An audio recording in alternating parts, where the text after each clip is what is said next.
You would think that with a stack of books this deep, that my reading slump must surely be over, right? No, it's not. And with that acknowledged, hey everyone, welcome back to Andrew's Wizardly Reads. Today, guys, we are doing the second weekly reading wrap-up. It's the new series here on the channel. Before we get into that, please do me a favor, like this video and subscribe to the channel, as it does help the channel grow. You can check in the description box down below for links to all of my social media, including the Discord, the Patreon, Instagram, Blue Sky, Pengo Books, my Amazon wishlist. It's all there for you to explore.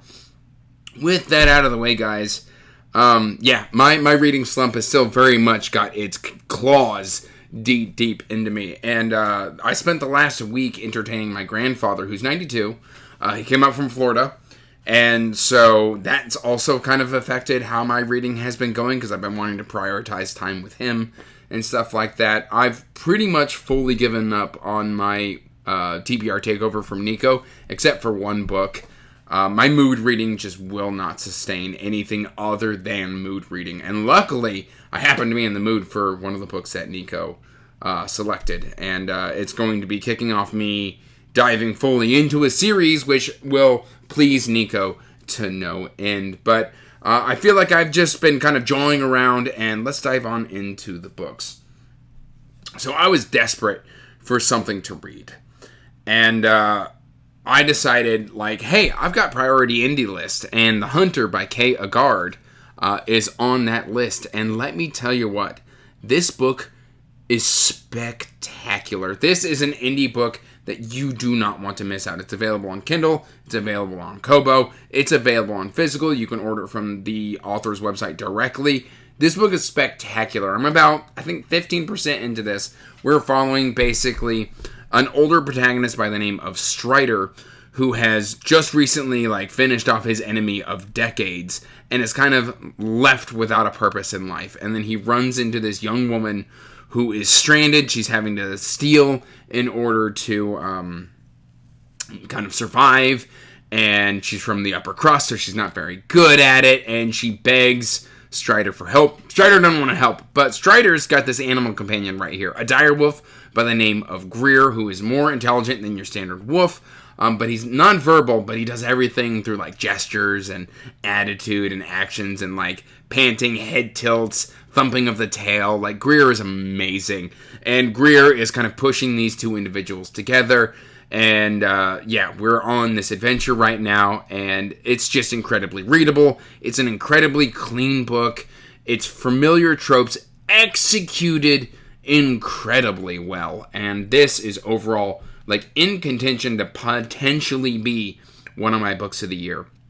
It's definitely probably going to be in a top 10. This is phenomenal. It's amazing. It's special. I feel like I am just telling you to go do yourself a favor and read this darn book, because it is so incredibly good. And so I'm about 15% into this, and I'm greatly enjoying it. I don't believe there's an audiobook yet, but the physical read is just fantastic. I highly recommend The Hunter by Agard. It is literally the first book that started pulling me out of my reading slump. I do have two books that I finished. I did finish Ferdia Lennon's Glorious Exploits, and this is about the Peloponnesian War and some potteries. I almost said stonemasons. Some potters who want to put on a play using Athenians who have been captured and are kind of being kept in a quarry. And overall, initially, while I was reading it, I didn't like the main POV. I found him very unlikable. I didn't sympathize with him or anything like that. And as I've gotten further away from the book, it's kind of nestled into a 4-star range for me. If I had rated this immediately upon finishing it, it was a 3-star read. But as I get further and further away, I've added an additional star, because what this is basically the playwright is Euripides. Euripides, who was a tragedy writer.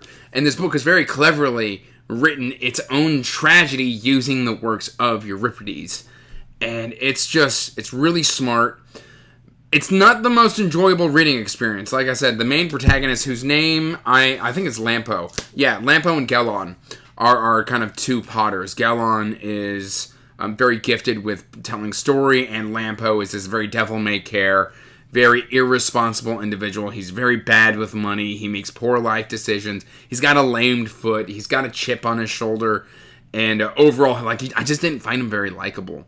But the story and the message and the way that the story is framed in of itself, very, very clever. This was my Patreon book club book for this month, which again, link in the description box down below, which you can join for as little as $1 a month to join that book club. And let me tell you what, this was a surprise for me, because I really thought I wasn't going to end up liking Glorious Exploits, but it's kind of settled into that little 4-star range for me, and I've greatly appreciate it more now that I'm a little bit past it.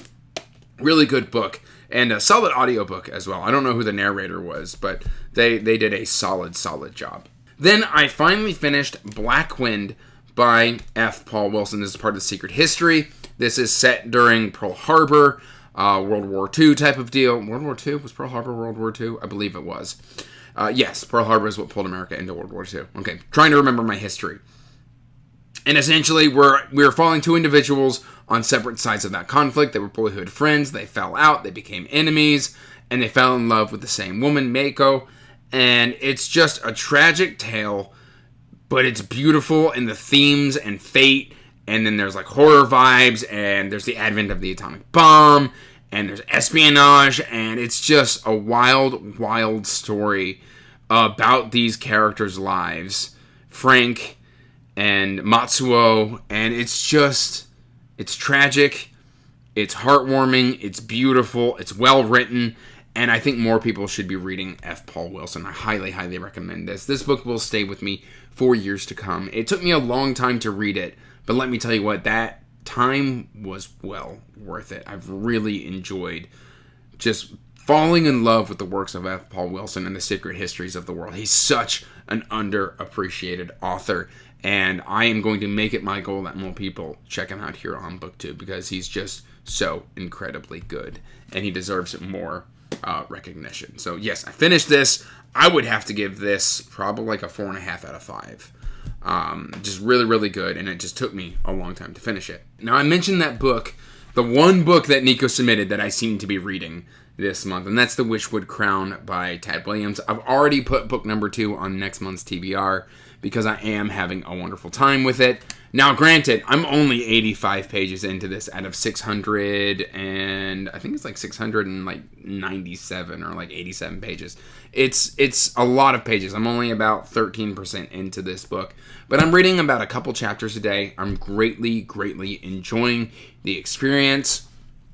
It's been wild to come back to the world of Ostenard and get to see, I think it's been like 30 years since the 30 or 40 years actually since the events of To Green Angel Tower and Memory, Sorrow, and Thorn and stuff like that, and to see Seoman and Isgrimnor and all of these characters, and like the book has done a really good job of reminding you who everybody is, because let's face it, it's been about a year or two since I last read Memory, Sorrow, and Thorn, and so with the large cast of characters that we had, it was unavoidable that I was going to, forget some names and forget some plot points.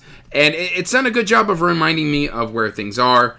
Obviously, we do have a large time skip, and we're dealing with the fallout of that time skip and the things that have happened to our protagonists from the previous series. We're slowly being introduced to the antagonists of this series, as well as the protagonists.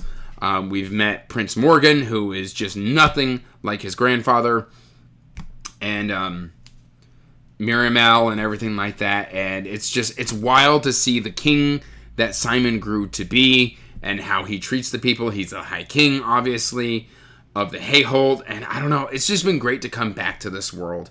I do probably need to upgrade to hardcovers, though. I don't know why, but I feel the need. These UK covers, I did a short, which, these UK, covers have this really extra thick paper, and I've had to patch it now 3 times. They just separate with no apparent, I don't know. I keep a glue stick in my desk. Actually, it's right here. I keep a glue stick near me at all times for when I need to patch paperbacks. And I find I need to do that with the UK paperbacks more than I need to with the Americans. And I don't know why that is. Let me know in the comments if you know why. But already this has taken a beating. Mainly because I've dropped it and I've been irresponsible with my books. But again, great to come back to Ostenard. This has been awesome. I will be just continuing the series and trying to finish it before the end of the year, which basically means just leveraging it straight into my TBR. Now, I mentioned that my grandparents were here this week, and my grandfather's wife was watching Evil Under the Sun, which is like a 1982 Agatha Christie movie. Which I didn't even know Maggie Smith had been in a Agatha Christie movie, but here we are. I didn't particularly like the actor who was filming Poirot, but I tell that to basically say we went on a little bit of an Agatha Christie adaptation kick. We watched Death on the Nile, Haunting in Venice and stuff like that, and then Evil Under the Sun. And so I was showing her my Agatha Christie omnibuses, and I showed her this one. This is 5 of the Miss Marple mysteries, and I had never read a Miss Marple, and I happened to crack one open, The Body in the Library, because I thought it was number 2 in the Miss Marple series, because, like, Miss Marple has some, like, false starts in, like, Murder at the Vicarage. Supposedly, the characterization is different for the Miss Marples, and I'm currently 60% into The Body in the Library. This was nowhere on my radar, other than the fact that I had people watching Agatha Christie stuff while I was around, and I was like, you know what sounds good? Agatha Christie right now. Overall, I've liked The Body in the Library. Miss Marple isn't my favorite. She just kind of pulls answers out of thin air. She just happens to have the answers. And for the first 50% of the book, she's only in, like, 2 scenes. And then it's the detectives who are investigating the murder. And so to call it a Miss Marple story feels disingenuous. And then, like, on the 3rd scene with Miss Marple, where we haven't seen her for the entirety of the book, she's been hanging out with her friend, Miss Marple just starts throwing out answers, and then she's like, by the way, there's going to be a 3rd murder it's just like, where did you get that information from? She's like, oh, I just study my village, and I happen to pull the dots, and I understand people, and I guess this is just like a psychologist murder mystery. Like, it's enjoyable, it's Agatha Christie, and I'm liking it. But Miss Marple so far isn't just working for me. It's just like, listen, you haven't even looked at the crime scene, really. You just have the answers from, like, an understanding of human psychology. So I'm kind of struggling with that aspect of Miss Marple, but I'm going to finish it here soon, probably today, honestly. And, yeah, it'll be my first Miss Marple. This is 5 Miss Marples. Murder at the Vicarage is not one of them. This is the Mirror-Cracked Caribbean Mystery Nemesis, What Mrs. McGillicuddy Saw, and The Body in the Library. And I'm reading the last one. It's only like 200 pages. But, yeah, I decided to just squeeze in an Agatha Christie out of completely nowhere. So that's what's going on there. And, I mean, it's on my shelf, so I am reading from my shelves, and I'm technically crossing off part of an omnibus, so I guess that's a plus there. Now, something that is not so happy is we've got Alchemy of Mass and Mirrors by Curtis Craddock. I'm 55% into this. And this is ultimately probably a DNF. I'm not hating it. I'm just not driven to kind of continue reading it. I like Isabella. I like Jean-Claude. I don't particularly like the political intrigue and the political maneuverings. I like the airships. I like the French aesthetic. It has things that I like. It's just... it's really busy. We've got the French aesthetic. We've got the airships. We've got the murder mystery. We've got political intrigue. We've got ancient history and stuff like that. We've got tons and tons of themes in this book. And I just don't feel compelled to continue it. On top of the fact, I'm ADHD. And I'm buddy reading this with 2 other individuals. I'm buddy reading this with Nico and Tori. And both of them were fair to middling on it. And that doesn't fill me with any joy.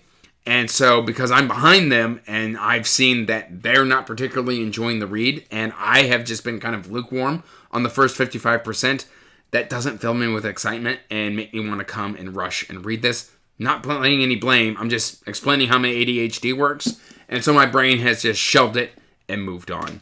I don't think I'm going to come back and read it. Like I said, it's good. It's just not particularly my thing. It's kind of tropey.